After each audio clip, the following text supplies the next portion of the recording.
El mundo está más agitado que de costumbre y miren que siempre ha estado agitado. La invasión de Rusia a Ucrania, que iba a durar unas semanas, un par de semanas según Putin, y lleva un par de años y más.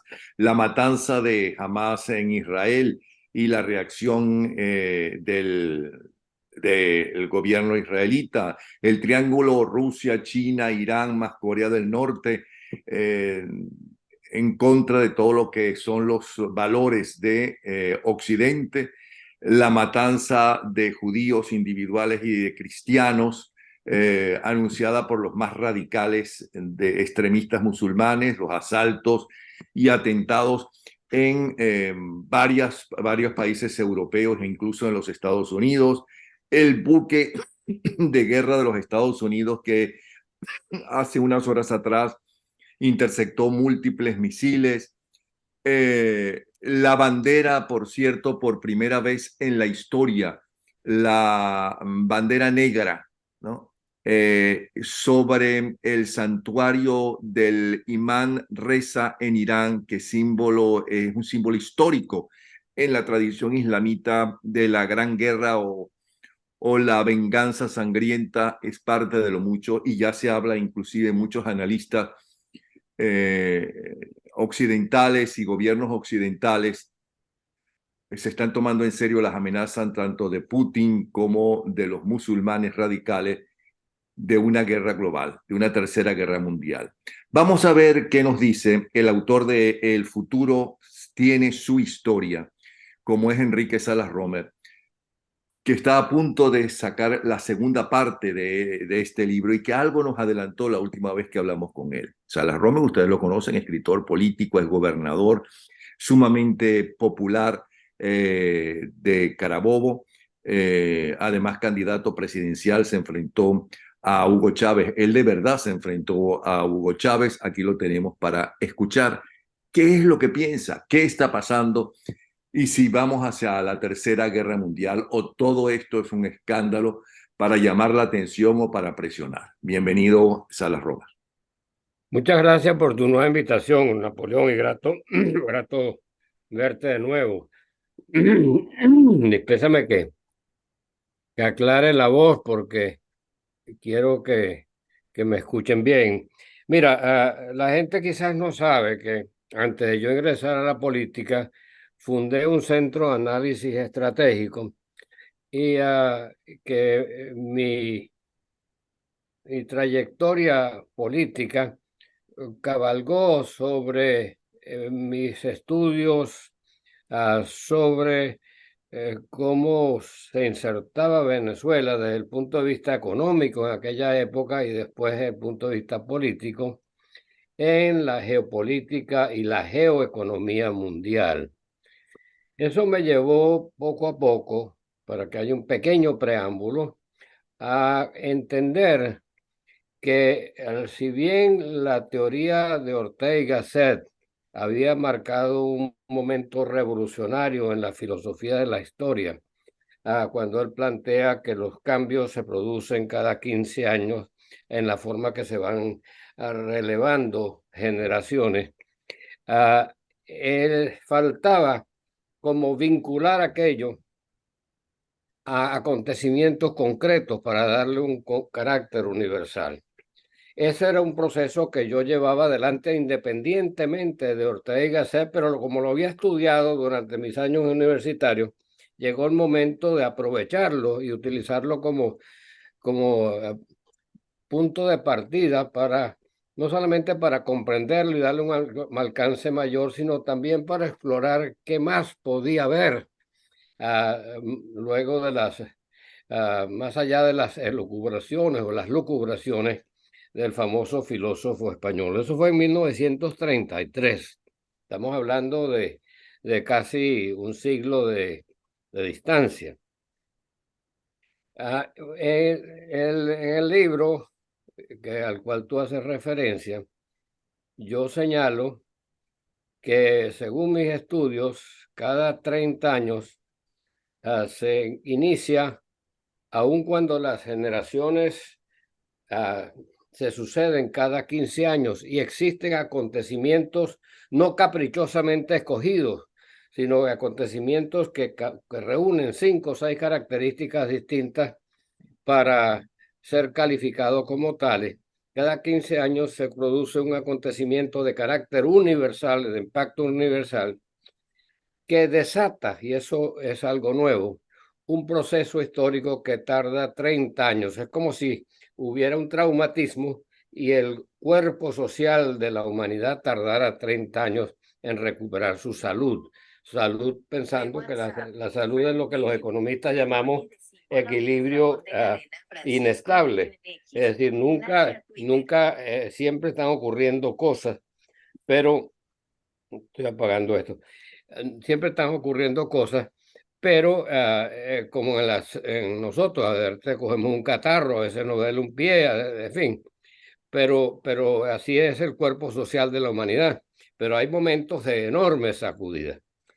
Hablo de estos 30 años porque en el libro no solamente intenté ubicar a Venezuela en el mapa geopolítico mundial, sino a la vez comprobar y predecir lo que iba a acontecer en los próximos, en 2019, en 2000 y un poquito adelantando lo que pensaba que podía ocurrir en 2034 y en 2049.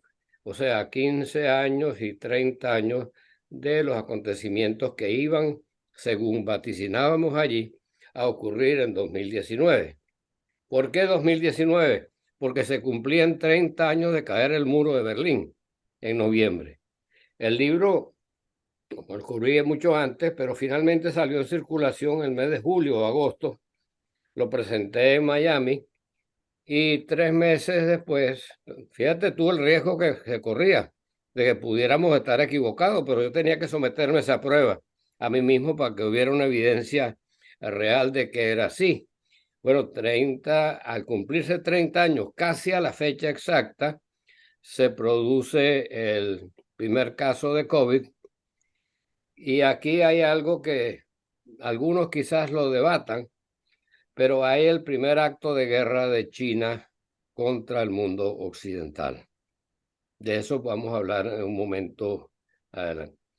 Pero fíjate tú que se dio el caso de los 30 años. De manera que en este momento estamos viviendo los 4 o 5 años que suelen ser muy agitados y suceden siempre los hitos históricos. Cada vez que se produce un hito histórico, cada 15 años, tenemos 4 o 5 años muy agitados. Y este es el momento que se está viviendo. Solo que de acuerdo a mis estudios ahora, se inserta en la Tercera Guerra Mundial. Una guerra no declarada que se inicia en 2004, no ahora, que se inicia en 2004, por poner una fecha exacta, aunque puede discutirse un poquito menos, un poquito más, y tiene como elemento, así como la Primera Guerra Mundial, que comienza la Gran Guerra Global, que dura 30 años, que encierra la Primera y Segunda Guerra Global, se inicia con el asesinato de el archiduque heredero aparente del trono de Austria, Fernando Federico, en Sarajevo.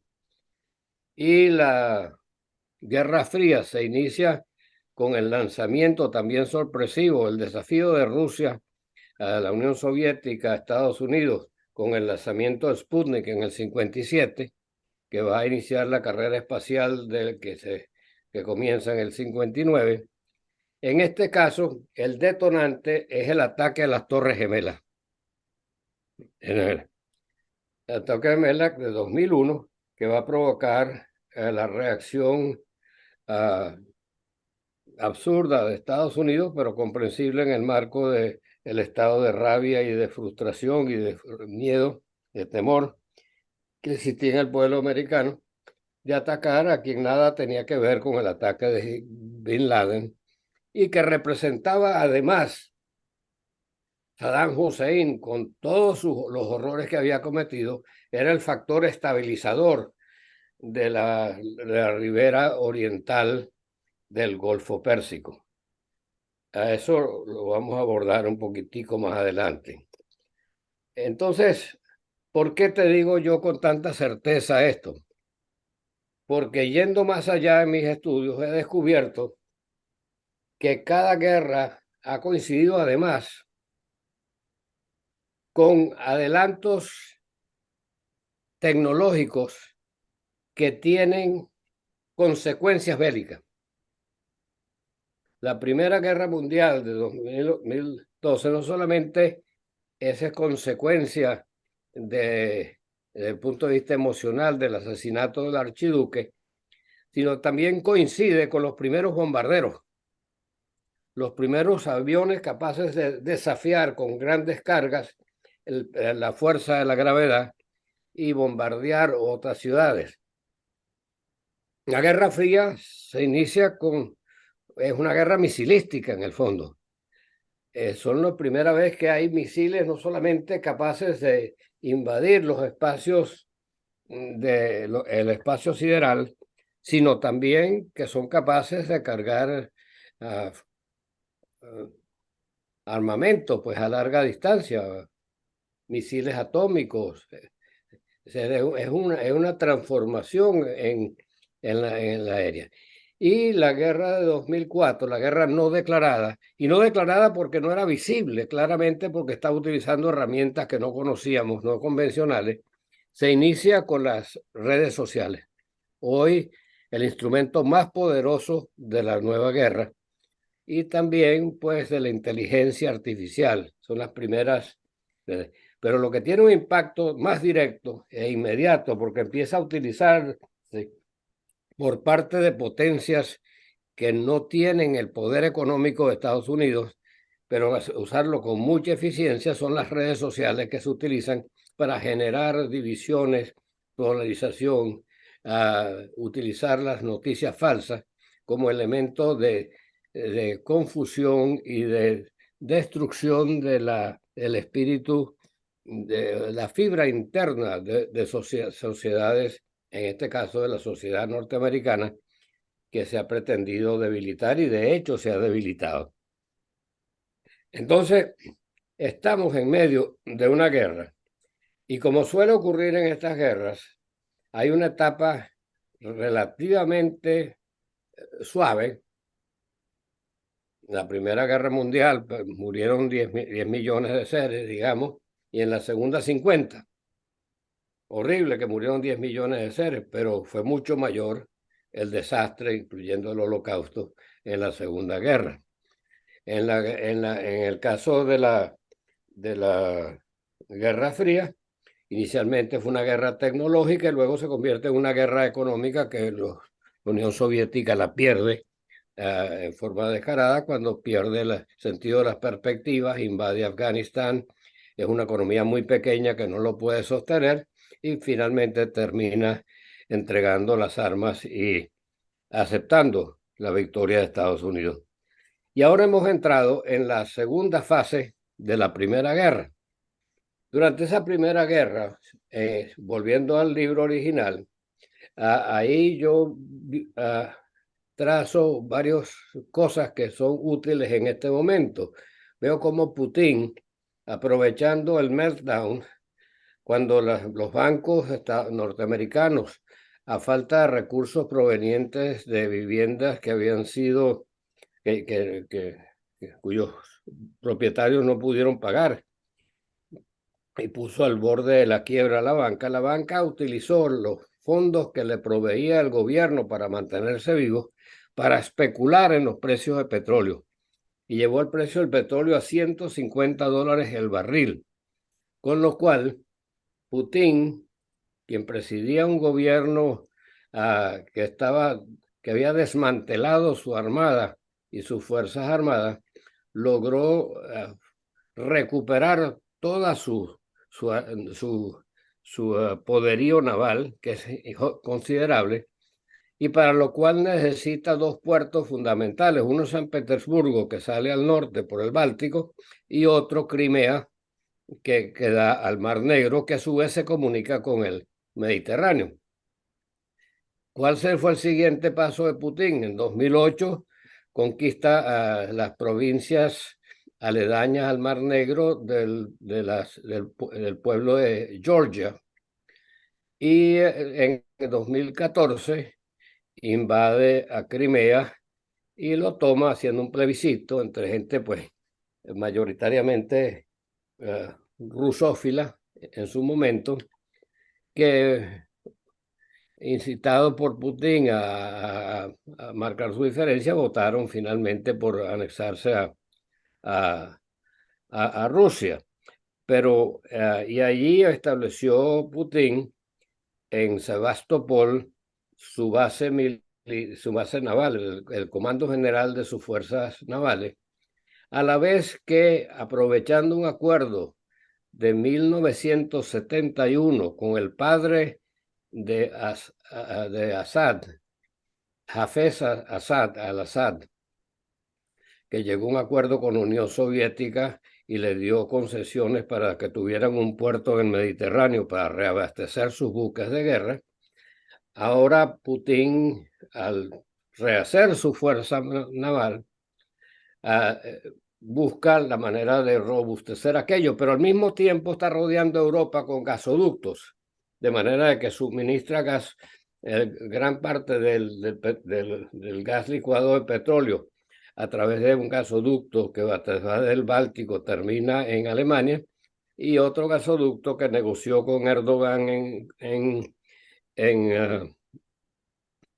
el Mar Negro, que atraviesa el Mar Negro y suministra petróleo, gas licuado de petróleo a Turquía y desde Turquía al sudeste de Europa. Todos estos son movimientos tácticos de Putin, que se siente acosado por la OTAN sin posibilidad de ampliar su área de influencia, y lo lleva también a llegar a entendimientos ya no solamente con Siria, sino también con Irán, con los ayatolás de Irán, creando un eje que luego de la invasión de Estados Unidos a Irak se convierte en un eje chiita. Chiita es una, digamos, es una rama del Islam, pero que es sumamente guerrera y tiene el espíritu expansivo que siempre caracterizó al mundo persa, porque Irán es la antigua Persia, que por 3 veces dominó el mundo durante la antigüedad, ¿no?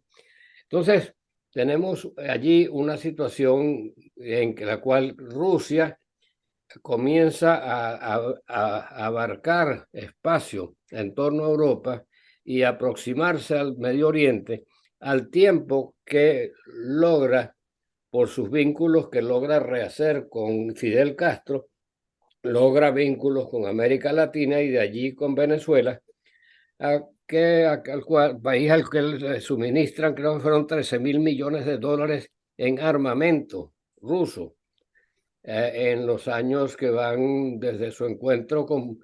Él se encuentra con Fidel Castro en el año 2000, el 14 de abril llega él a Rusia, y 3 años después Venezuela, 2 o 3 años después, expulsa la misión militar norteamericana y comienza la importación de armamento ruso, dizque para pagar la deuda de Cuba,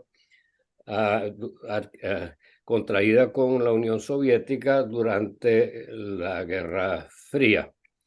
Entonces, tiene el propósito expansivo de Rusia. No hay que olvidar que Rusia es un país imperial, que con Pedro el Grande logra salir de su estancamiento. Los ríos en Rusia van de norte a sur, en cambio de Europa van de este a oeste.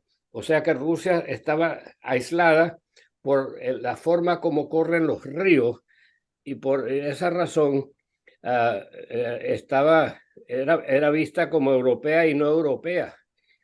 Pero cuando logra a Pedro el Grande, que tenía una pasión increíble por el mar, cosa que no compartían sus compatriotas, y se vio obligado a utilizar oficiales de otros países, holandeses e ingleses, para manejar sus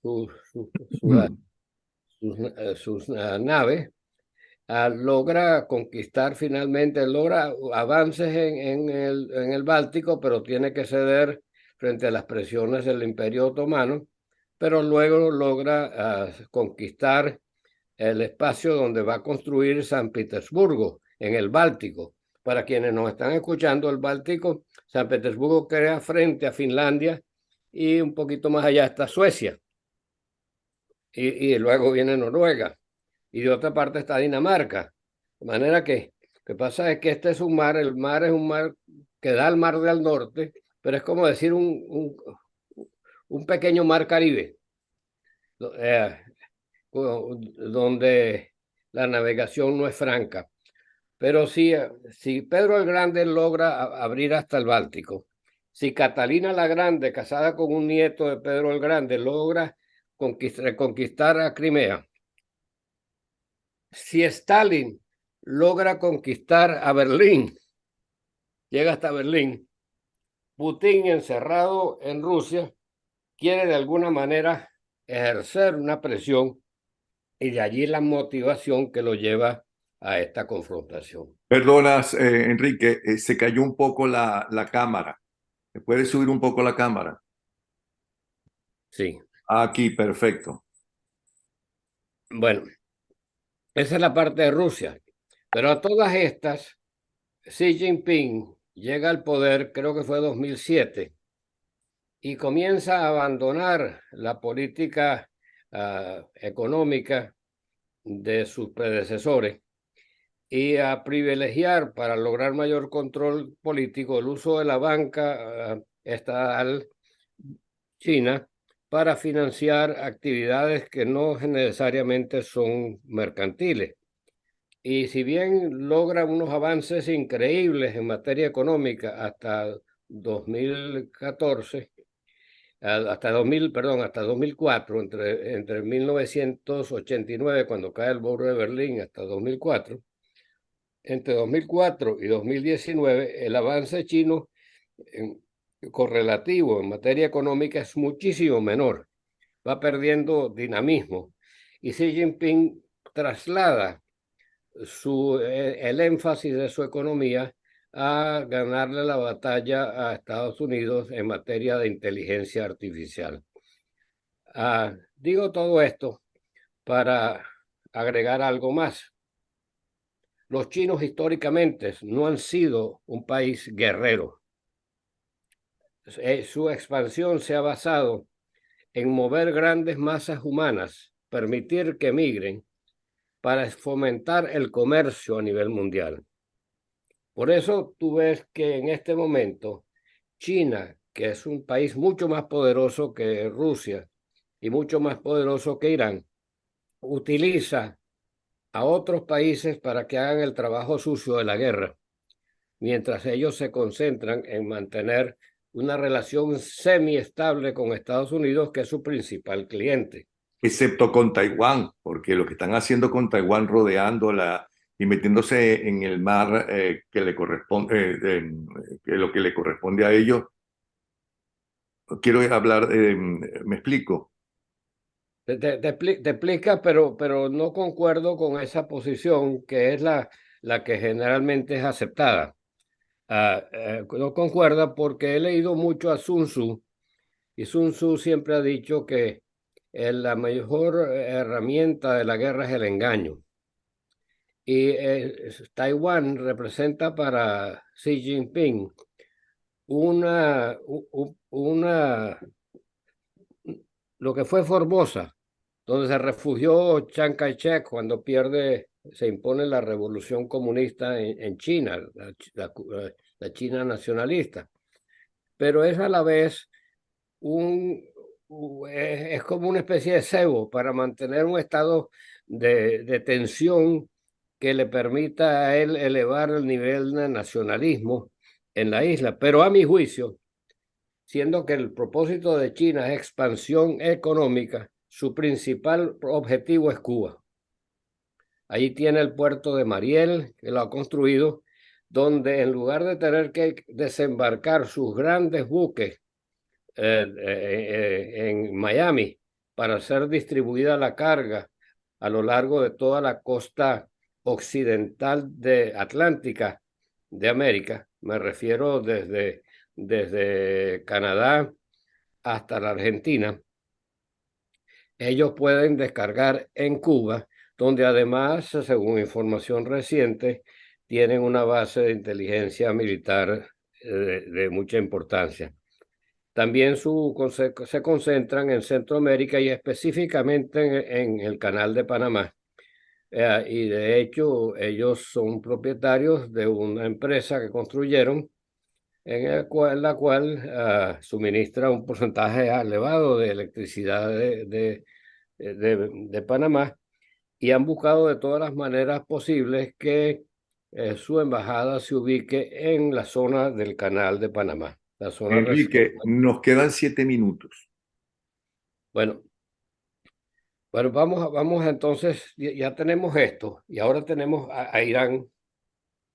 Como China llega a un entendimiento que comienza a fraguarse a finales del 2019, un acuerdo con Irán que le permite, le garantiza petróleo durante 30 años, y a cambio Irán le da una serie de concesiones a China en cuanto a la exportación de productos chinos a Irán, y a su vez algunos islotes para que puedan establecer bases comerciales, con lo cual coloca su pique en Flandes en Irán. Por eso es que los chinos, tú los ves que se replegaron de Venezuela, en cambio dejándole el paso para que los iraníes sean los que penetren en Venezuela. El énfasis allí, hay como una especie de repartición sobre la cual no tengo otra cosa que no las observaciones que tengo, no solamente personales, sino de personas de musulmanes, amigos míos, que me dan cuenta de todo esto. En 2005 yo tuve una reunión de más de una hora con Joe Biden. En aquel momento él era preaspirante en la campaña que ganaría Obama.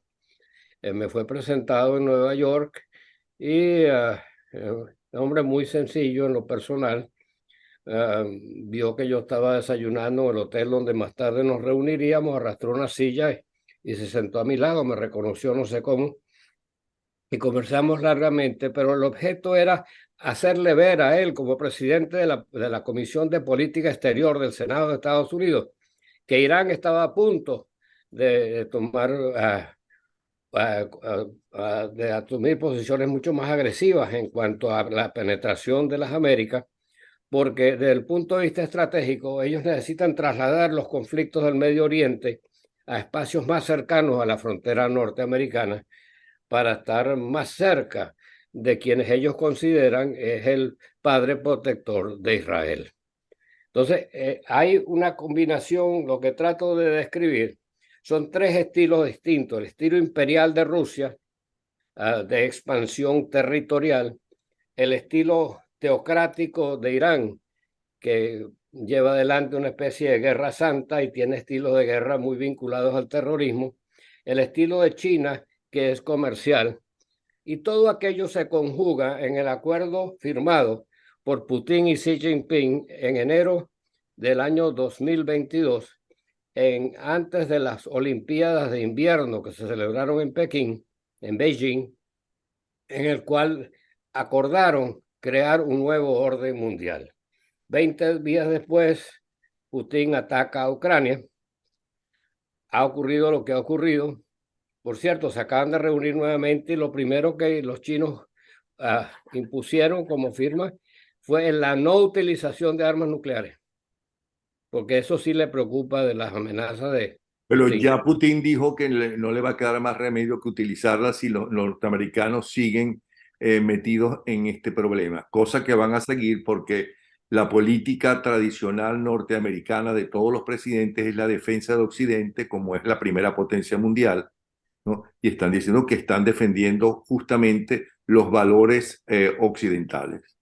Pero fíjate la importancia de eso. China, que es el único soporte que tiene realmente Putin, le dice, la primera condición es que no se usen armas nucleares, porque eso destruiría, es la autodestrucción. En todo caso, China está haciendo otras cosas para ayudar a los drones que utiliza Putin, vienen de Irán. Ahora las Fuerzas Armadas, los contingentes que están enviando para apoyar el ejército, el fracaso del ejército ruso, vienen de Corea del Norte, que es el otro aliado de China. De manera que está utilizando a Rusia contra Europa, a Irán para ir penetrando las Américas y acercarse a Estados Unidos por su puerta de atrás. Y se me está acabando la batería del celular, de la computadora. Y a nosotros el Pero bueno, tiempo de Zoom. Ok, pero está ¿por qué bien. tú dices para finalizar? Esto, Porque nos queda 2 minutos. Luis, este es algo muy grave. Estamos en medio de la segunda fase de una guerra mundial no declarada que se inició en el 2004. ¿Qué significa exactamente eso? Con todo ese preámbulo que nos dice de todos los enemigos que hay de Occidente, todos de nuevo, todos unidos por primera vez. en 30 años tendremos un nuevo orden mundial. O sea, 2034, el orden mundial que tenemos ahorita con las Naciones Unidas, el Consejo de Seguridad, todo el Fondo Monetario Internacional, todo aquello ya no corresponde a las realidades del momento. Hay empresas que son mucho más poderosas que las naciones. Solamente Apple es más grande su capital que Bueno, y todo. es verdad, pero ese nuevo orden mundial entonces va a estar en manos de China, Irán, los radicales musulmanes. Se acabó el catolicismo y el judaísmo porque dicen que hay que matar a todos los judíos y cristianos y católicos, los más radicales musulmanes, no todos. Todo eso es lo que nos viene. No, yo creo que no, yo creo que va a haber un entendimiento mundial sobre la base que tiene que ver con el control de la inteligencia artificial, que tiene que ver con los derechos del espacio, porque nos aproximamos a una guerra espacial, y tiene que ver también con la correlación entre los nuevos actores fundamentales. Por supuesto que Oriente va a tener mucho más influencia, pero también se está creando un bloque en el cual está Japón, donde está la India, donde está Corea del Sur, donde está Australia, que son bloques poderosísimos también en el Oriente. De manera que hay una recomposición mundial. Y esto que estamos viendo ahora, y a lo cual tú señalaste al comienzo, esta cantidad de cosas en las cuales se inscribe, instigado por Irán, el ataque de Hamas sobre Israel, sin duda alguna es parte de todo el proceso para evitar que Israel continúe en su aproximación a Arabia Saudita. Llegó el momento de despedirnos, Bueno, Enrique, porque nos van a cortar. pero ahí tienes el marco general. Perfecto, Podemos perfecto. continuarlo cuando tú quieras. ¿Cómo no? Esta semana que viene. Un abrazo. Hasta luego, Enrique Salarón.